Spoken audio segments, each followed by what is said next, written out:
You're tuning into Black and White Sports on YouTube. The no-holds-barred truth on sports. The main event starts now. Black and White sports fans, and let's talk about the NFL.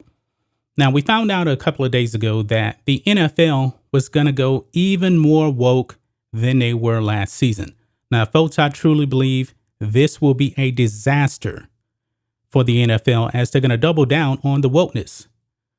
Kneeling for the national anthem, I guess, is going to be a thing. Social justice messaging on the end zones and also probably on the back of players' helmets. And I do believe you're going to have more player revolts. I highly suggest that these NFL players actually do their research on whose names are actually going to be on their helmets. And also, what's going to happen? The Black National Anthem, Lift Every Voice and Sing, will be played every season going forward. Folks, this is very, very divisive. I gave you my take on the quote-unquote Black National Anthem. I like the song, I really do. But it is not a national anthem. We have one national anthem. So the NFL seems to be doing this for nothing more than virtue signaling and pandering. And we now have a former NFL player now that has rejected the Black National Anthem being a part of NFL games. And he's a black man. He's not a white guy. And you know him. He's Lavar Arrington, former Washington Redskin. Still can't believe the Redskins aren't the Redskins anymore, but I digress. He appeared on Jason Whitlock's podcast, Fearless. And we have a YouTube clip here. And Jason Whitlock asked him about the Black National Anthem being played at NFL games. So we can do a reaction to that right now, folks. So let's go ahead, let's check this out and hear what Lavar Arrington had to say about the Black National Anthem. And he touches on some pretty good points here. So let's do it. Before you get out of here, give me your the Black National Anthem being made a part of the NFL. Thumbs up, thumbs down from Lavar Arrington. Oh, man. It's a complicated one. Again, I think I would say initially I'd say thumbs down. Bingo, right there. Thumbs down. He rejects it being played at NFL games. And the reason why I would say thumbs down is because I hate living in a qualified environment. Don't qualify me. You know, and so for me, when I think of everything that has happened, and I live in LA now, so I don't just live in Pittsburgh, I live in LA. When I lived in Pittsburgh, it was very black and white. You didn't see any other races of people too much in Pittsburgh. But since living in different places around the country and getting the exposure of living around the world, for me, if you're going to play one anthem that represents one racial group, then you should play all of them. Amen.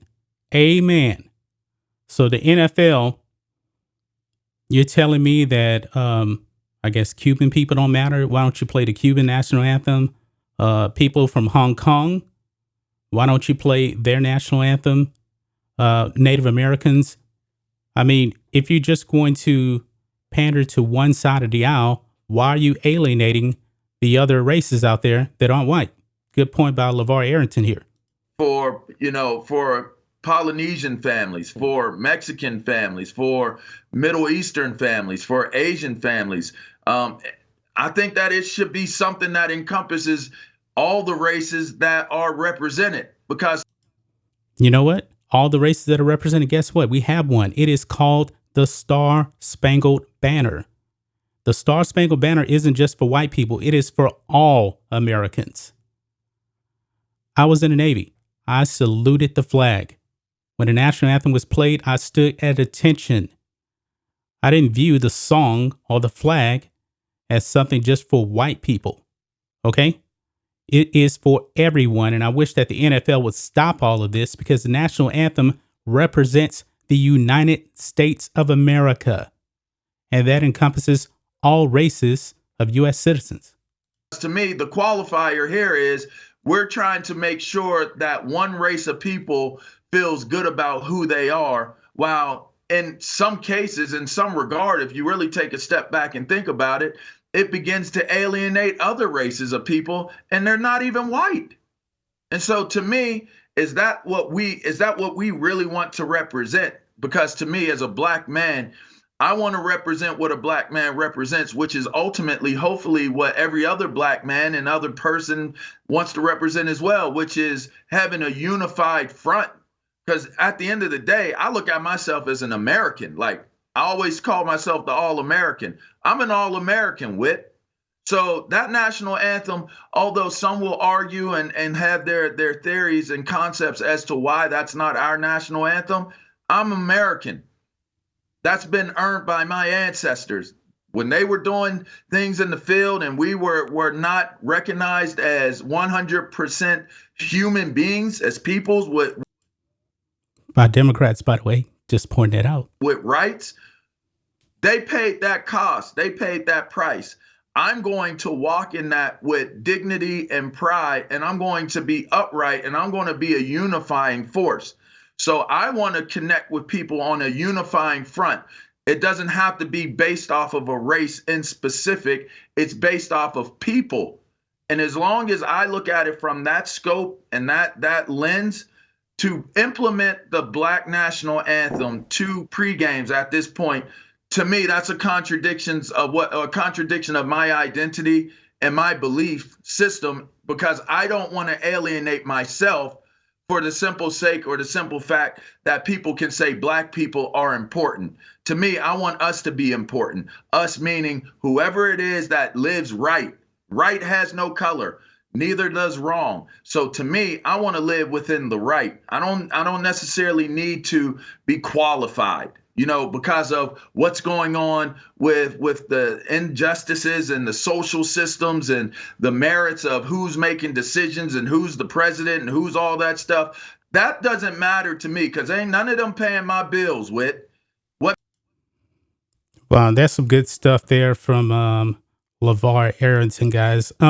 I highly recommend that you guys actually do check out Jason Whitlock's podcast, Fearless. It is absolutely incredible. And Lavar Arrington nailed it. We are Americans. Don't pander to just one skin color. This is definitely regressive.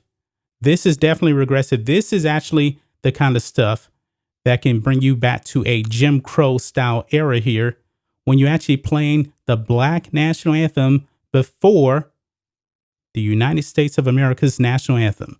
And what's going to happen, folks? You're going to have people standing up for the quote unquote Black National Anthem. And then when the real national anthem plays, they will end up taking a knee. This is extremely divisive. I don't know what the NFL is trying to accomplish by this. This is set up for failure. Roger Goodell. But what do you guys think of this? What do you guys think of Lavar Arrington's comments about the Black National Anthem? Lift every voice and sing. He hammered the NFL pretty good right here. And hopefully, some players are actually listening to this and watching this.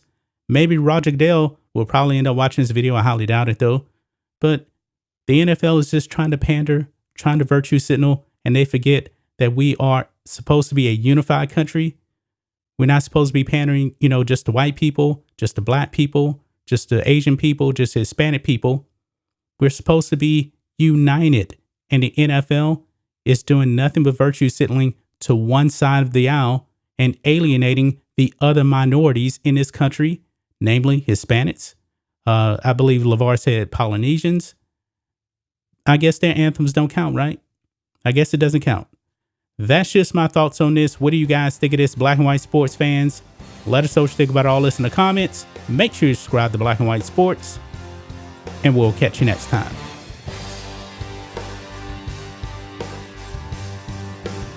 Thanks for watching the show. Be sure to like, comment, and subscribe. Be sure to tune in next time on Black and White Sports.